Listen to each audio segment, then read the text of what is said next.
1994 matamni California hairiba mafom asigi General Hospital amakakta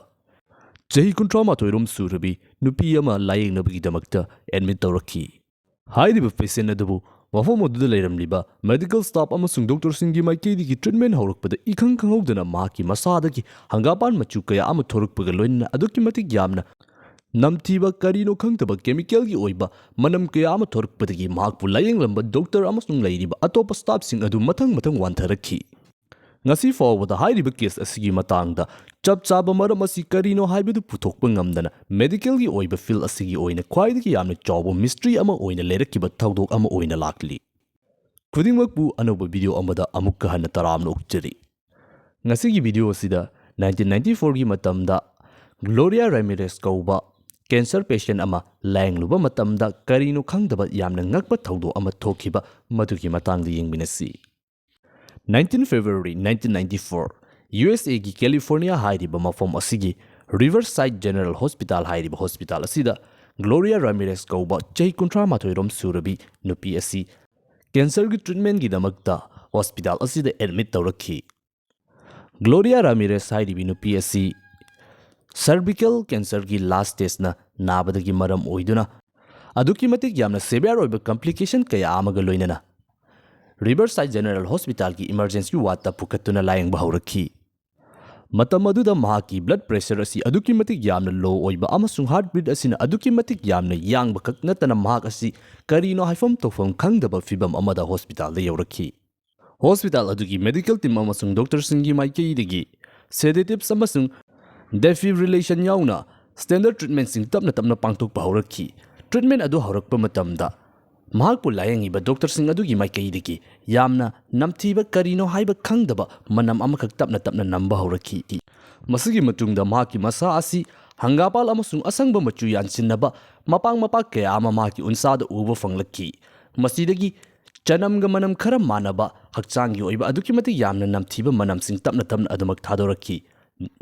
matam aduda nurse amagi maikaidigi blood test tawnabagi damakta maki pambomdagi blood sample singba haurakpagi matam aduda ammonia ga manam manaba aduki mati yamna kanba manam hairiba ising adudagi namba haurakhi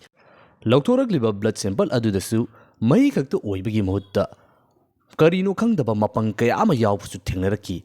mataw asumna tawringai gi mikup asida ikang khanghaudana mahakpu layangiba mafam aduda leiriba hospital gi staff sing adu ko ngawwa hainingdaba wanthaba phawba kaya ama yawrakhi Gloria Ramirez hairiba nupi asibu layang lubada mahaki body dagi thadorokpa manam aduna hospital aduda thabak tawduna leiba miyoi kun ga humdoi nakhi hairiba treatment aduda yawruba hospital staff kun ga humdoi nabagi manungda manga amadi khara serious oirakpana hospitalized fawba tawki aduga masida khwaidigi hena sathi kibadi Susan Ken kauba nurse amadi thawdo aduna maram oiduna mahak asi ICU da hapta ama hena leikhi hairiba thawdo adu matau karam tawduna thawlkhibano karina maram oidibano haibadu khangnabagi damakta medical expert kaya amana extensive oiba investigation kaya ama chathaduna laki tawbatabu masigi oiba chapchaba explanation asi fangma ngamdana ngasi fawba leiri thawdo adugi matangda investigation tawruba expert singi maikaidigi thamlakhiba theory khara yingminasi ihan hanbada dimethyl sulfoxide hypothesis expert khara ki matung inna Gloria hairiba miyoi asi Gloria hairiba nupi asi cancer nabani na mahaki hakchangi oina leiriba China sing adu khangnabagi damakta painkiller gi oiba form da DMSO hairiba chemical asi matam kuinadagi adumak henjina sisinaramgani haiba wafam asini karigumba condition kharada DMSO hairiba chemical asi dimethyl sulfide hairiba aduki matik yamna toxic oiba gas asida onba ngambagi thawdoksu adumak lei hairi maramaduna makogi theory gi matung ina thokriba thawdok aduda Gloria Ramirez hairiba nupi asi cancer nabagi mahaki haksangi oiba China adu kanjanabagi damakta madudagi ngaktoknabagi damakta painkiller gi form da hairiba chemical asi matam kuina adumak sisinapuna maram oiduna layingnabagi damakta hotnaruba matamda masigumlaba toxic oiba gas da onbagi matam adu thengnarubadagi gas poisonous oiba gas asi release tawrokpana hospital aduda leiriba staff sing adu mathang oina naraktuna wanthava fawba yawrkhiba oiramgani haiba wafam asini matangi theory amadana mass psychogenic ki oiba illness ama masigi theory asigi matung ina hospital aduda thabak tawriba mahakpu layang liba staff sing adu ꯒ꯭ꯂꯣꯔꯤꯌꯥꯒꯤ ꯑꯣꯏꯅ ꯄꯨꯈꯠꯂꯛꯂꯤꯕ condition ꯑꯃꯁꯨꯡ ꯃꯇꯝ ꯑꯗꯨꯗ ꯃꯍꯥꯛꯄꯨ ꯂꯥꯌꯦꯡꯅꯕꯒꯤꯗꯃꯛꯇ ꯑꯗꯨꯛꯀꯤ ꯃꯇꯤꯛ ꯌꯥꯝꯕ ꯄ꯭ꯔꯦꯁꯔꯁꯤꯡ ꯂꯩꯕꯅ stress ꯑꯃꯁꯨꯡ ꯑꯦꯟꯖꯥꯏꯇꯤ ꯀꯌꯥ ꯑꯗꯨꯅ ꯄꯨꯟꯁꯤꯟꯗꯨꯅ ꯂꯩꯅꯥ ꯑꯃ ꯑꯣꯏꯅ ꯁ꯭ꯇꯥꯐ ꯑꯃꯒꯤ ꯃꯥꯏꯀꯩꯗ ꯍꯧꯔꯛꯄꯗꯒꯤ ꯃꯊꯪ ꯃꯊꯪ ꯑꯣꯏꯅ ꯁꯟꯗꯣꯔꯛꯇꯨꯅ ꯄꯨꯂꯞ ꯑꯣꯏꯅ ꯅꯥꯕꯤꯟꯅꯕꯒꯤ ꯑꯣꯏꯕ ꯁꯤꯝꯇꯝ ꯑꯗꯨ ꯑꯣꯏꯔꯝꯕ ꯌꯥꯏ ꯍꯥꯏꯕ ꯊꯤꯑꯣꯔꯤ ꯑꯃꯁꯨ ꯊꯝꯂꯤ꯫ ꯃꯊꯪ ꯑꯁꯤꯅ ꯀꯦꯃꯤꯀꯦꯜ ꯑꯦꯛꯁꯄꯣꯖꯔ꯫ ꯑꯦꯛꯁꯄꯔꯠ ꯈꯔꯒꯤ ꯃꯇꯨꯡ ꯏꯟꯅ ꯒ꯭ꯂꯣꯔꯤꯌꯥꯒꯤ ꯑꯣꯏꯕ ꯍꯛꯆꯥꯡ ꯑꯁꯤ ꯃꯇꯝ ꯀꯨꯏꯅꯗꯒꯤ ꯀꯦꯟꯁꯔ ꯅꯥꯕꯒꯤ ꯑꯣꯏꯕ ꯃꯈꯜ ꯃꯈꯥ ꯀꯌꯥꯒꯤ ꯑꯣꯏꯕ ꯇ꯭ꯔꯤꯠꯃꯦꯟ ꯆꯠꯊꯗꯨꯅ ꯍꯤꯗꯥꯛ ꯃꯈꯜ ꯀꯌꯥ ꯑꯃ ꯆꯥꯔꯝꯒꯅꯤ꯫ ꯃꯁꯤꯅ ꯃꯔꯝ ꯑꯣꯏꯗꯨꯅ ꯃꯍꯥꯛꯅ ꯆꯥꯁꯤꯜꯂꯨꯕ ꯍꯤꯗꯥꯛꯁꯤꯡ ꯑꯗꯨꯒꯤ ꯃꯅꯨꯡꯗ ꯑꯀꯟꯕ ꯍꯤꯗꯥꯛ ꯀꯌꯥ ꯑꯃꯗꯨ ꯄꯨꯟꯁꯤꯟꯗꯨꯅ ꯂꯥꯌꯦꯡꯂꯨꯕ ꯃꯇꯝꯗ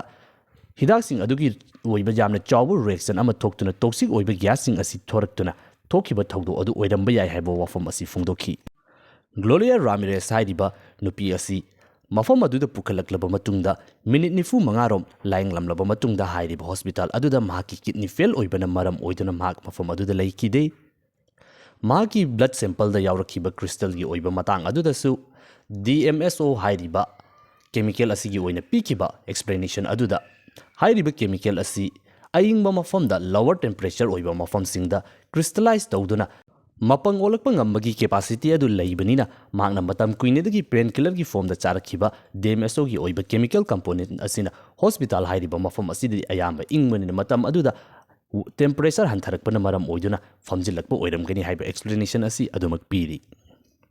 ꯑꯇꯣꯞꯄ ꯑꯦꯛꯁꯄ꯭ꯂꯦꯅꯦꯁꯟ ꯑꯃꯗꯅ ꯒ꯭ꯂꯣꯔꯤꯌꯥ ꯍꯥꯏꯔꯤꯕ ꯅꯨꯄꯤ ꯑꯁꯤ ꯀꯤꯗꯅꯤ ꯐꯦꯜ ꯑꯣꯏꯗꯨꯅ ꯁꯤꯈꯤꯕꯅꯤ꯫ ꯑꯩꯈꯣꯏ ꯃꯤꯑꯣꯏꯕꯒꯤ ꯑꯣꯏꯕ ꯍꯛꯆꯥꯡ ꯑꯁꯤꯗ ꯀꯔꯤꯒꯨꯝꯕ ꯀꯤꯗꯅꯤ ꯐꯦꯜ ꯑꯣꯏꯈꯤꯕ ꯇꯥꯔꯒꯗꯤ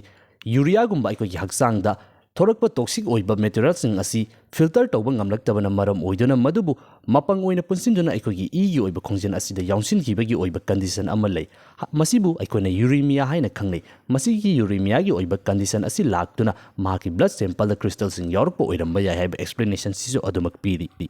ꯃꯍꯥꯛꯀꯤ ꯕ꯭ꯂꯗ ꯁꯦꯝꯄꯜꯗ ꯑꯦꯃꯣꯅꯤꯌꯥ ꯃꯅꯝ ꯅꯝꯕꯒꯤ ꯑꯣꯏꯅ ꯊꯣꯛꯈꯤꯕ ꯊꯧꯗꯣꯛ ꯑꯗꯨꯒꯤ ꯑꯣꯏꯅ ꯄꯤꯔꯛꯄ ꯑꯦꯛꯁꯄ꯭ꯂꯦꯅꯦꯁꯟꯗ ꯑꯩꯈꯣꯏꯒꯤ ꯃꯤꯑꯣꯏꯕꯒꯤ ꯍꯛꯆꯥꯡ ꯑꯁꯤꯗ ꯀꯤꯗꯅꯤ ꯐꯦꯜ ꯑꯣꯏꯔꯛꯄ ꯃꯇꯝꯗ ꯑꯗꯨꯛꯀꯤ ꯃꯇꯤꯛ ꯌꯥꯝꯂꯕ ꯋꯦꯁꯠ ꯃꯦꯇꯔꯤꯌꯦꯜꯁꯤꯡ ꯑꯁꯤ ꯐꯤꯜꯇꯔ ꯇꯧꯕ ꯉꯝꯗꯦ꯫ ꯀꯤꯗꯅꯤꯒꯤ ꯃꯥꯏꯀꯩꯗꯒꯤ ꯐꯤꯜꯇꯔ ꯇꯧꯔꯤꯕ ꯃꯔꯨꯑꯣꯏꯕ ꯀꯦꯃꯤꯀꯦꯜ ꯑꯃ ꯍꯥꯏꯕ ꯇꯥꯔꯒꯗꯤ ꯌꯨꯔꯤꯌꯥ ꯍꯥꯏꯔꯤꯕ ꯑꯁꯤꯅꯤ꯫ ꯑꯗꯨꯕꯨ ꯀꯤꯗꯅꯤ ꯐꯦꯜ ꯑꯣꯏꯈ꯭ꯔꯕ ꯃꯇꯝꯗ ꯌꯨꯔꯤꯌꯥ ꯑꯁꯤ ꯑꯗꯨꯛꯀꯤ ꯃꯇꯤꯛ ꯌꯥꯝꯅ ꯐꯝꯖꯤꯟꯗꯨꯅ ꯑꯩꯈꯣꯏꯒꯤ ꯏꯗ ꯌꯥꯎꯁꯤꯟꯗꯨꯅ ꯂꯩꯔꯛꯏ꯫ ꯌꯨꯔꯤꯌꯥ ꯍꯥꯏꯔꯤꯕ ꯀꯦꯃꯤꯀꯦꯜ ꯑꯁꯤ ꯀꯔꯤꯒꯨꯝꯕ ꯃꯇꯝ ꯈꯔꯗ ꯑꯦꯃꯣꯅꯤꯌꯥꯒꯤ ꯐꯣꯝꯗ ꯀꯥꯏꯊꯔꯛꯄ ꯉꯝꯕꯒꯤ ꯄ꯭ꯔꯣꯁꯦꯁꯁꯨ ꯑꯗꯨꯃꯛ ꯂꯩ꯫ ꯃꯁꯤꯅ ꯃꯔꯝ ꯑꯣꯏꯗꯨꯅ ꯍꯥꯏꯔꯤꯕ ꯅꯨꯄꯤ ꯑꯁꯤ ꯀꯤꯗꯅꯤ ꯐꯦꯜ ꯑꯣꯏꯕꯗꯒꯤ ꯃꯇꯝ ꯀꯨꯏꯅꯗꯒꯤ ꯄꯥꯏꯈꯠꯇꯨꯅ ꯂꯩꯔꯛꯂꯤꯕ ꯌꯨꯔꯤꯌꯥ ꯑꯁꯤ ꯑꯦꯃꯣꯅꯤꯌꯥꯒꯤ ꯐꯣꯝꯗ ꯀꯥꯏꯊꯔꯛꯇꯨꯅ ꯏꯒꯤ ꯈꯣꯡꯖꯦꯜꯗ ꯌꯥꯎꯔꯛꯄꯗꯒꯤ ꯃꯁꯤꯕꯨ ꯆꯤꯡꯂꯨꯕ ꯃꯇꯝꯗ ꯑꯦꯃꯣꯅꯤꯌꯥꯒꯤ ꯑꯣꯏꯕ ꯃꯅꯝ ꯑꯗꯨ ꯅꯝꯂꯛꯄ ꯑꯣꯏꯔꯝꯒꯅꯤ ꯍꯥꯏꯕ ꯋꯥꯐꯝ ꯑꯁꯤ ꯊꯝꯂꯤ꯫ ꯇꯧꯕꯇꯕꯨ ꯉꯁꯤ ꯐꯥꯎꯕꯗ ꯍꯥꯏꯔꯤꯕ ꯊꯧꯗꯣꯛ ꯑꯁꯤꯗ ꯒ꯭ꯂꯣꯔꯤꯌꯥ ꯔꯥꯃꯦꯁ ꯍꯥꯏꯔꯤꯕ ꯃꯁꯥ ꯑꯁꯤ ꯅꯥꯕ ꯈꯛꯇ ꯅꯠꯇꯅ ꯃꯇꯧ ꯀꯔꯝ ꯇꯧꯗꯨꯅ ꯑꯗꯨꯛꯀꯤ ꯃꯇꯤꯛ ꯌꯥꯝꯂꯕ ꯑꯇꯣꯞꯄ ꯁ꯭ꯇꯥꯐꯁꯤꯡꯕꯨ ꯃꯊꯪ ꯅꯥꯕꯗꯒꯤ ꯍꯦꯟꯗꯣꯛꯇꯨꯅ ꯋꯥꯟꯊꯕ ꯑꯃꯁꯨꯡ ꯍꯣꯁꯄꯤꯇꯥꯂꯥꯏꯖ ꯇꯧꯕꯗꯒꯤ ICU ꯐꯥꯎꯕ ꯌꯧꯗꯨꯅ ꯑꯗꯨꯛꯀꯤ ꯃꯇꯤꯛ ꯌꯥꯝꯅ ꯇꯝꯊꯤꯕ ꯃꯑꯣꯡ ꯑꯃꯗ ꯅꯥꯔꯛꯂꯤꯕꯅꯣ ꯍꯥꯏꯕꯁꯤꯒꯤ ꯆꯞ ꯆꯥꯕ ꯑꯦꯛꯁꯄ꯭ꯂꯦꯅꯦꯁꯟ ꯂꯩꯇ꯭ꯔꯤ꯫ ꯊꯧꯗꯣꯛ ꯑꯁꯤꯒꯤ ꯃꯇꯥꯡꯗ ꯃꯦꯗꯤꯀꯦꯜ ꯑꯦꯛꯁꯄꯔꯠ ꯀꯌꯥ ꯑꯃꯒꯤ ꯃꯥꯏꯀꯩꯗꯒꯤ ꯏꯟꯚꯦꯁꯇꯤꯒꯦꯁꯟ ꯍꯟꯖꯤꯟ ꯄꯥꯡꯊꯣꯛꯇꯨꯅ ꯃꯁꯤꯒꯤ ꯑꯣꯏꯕ ꯆꯞ ꯆꯥꯕ ꯔꯤꯖꯜꯠ ꯐꯪꯅꯕꯒꯤꯗꯃꯛꯇ ꯍꯣꯠꯅꯈ꯭ꯔꯤ꯫ ꯑꯗꯨꯕꯨ ꯉꯁꯤ ꯐꯥꯎꯕꯗ ꯑꯗꯨꯛꯀꯤ ꯃꯇꯤꯛ ꯌꯥꯝꯅ ꯆꯥꯎꯕ ꯃꯦꯗꯤꯀꯦꯜꯒꯤ ꯑꯣꯏꯕ ꯐꯤꯜꯗ ꯑꯁꯤꯒꯤ ꯌꯥꯝꯅ ꯆꯥꯎꯕ ꯃꯤꯁꯇ꯭ꯔꯤ ꯑꯃ ꯑꯣꯏꯅ ꯊꯧꯗꯣꯛ ꯑꯗꯨ ꯃꯇꯧ ꯀꯔꯝ ꯇꯧꯗꯨꯅ ꯊꯣꯛꯈꯤꯕꯅꯣ ꯍꯥꯏꯕꯗꯨꯒꯤ ꯆꯞ ꯆꯥꯕ ꯀꯟꯀ꯭ꯂꯨꯖꯟꯗꯤ ꯉꯁꯤ ꯐꯥꯎꯕ ꯄꯤꯕ ꯉꯝꯗꯅ ꯑꯗꯨꯃꯛ ꯂꯩꯔꯤ꯫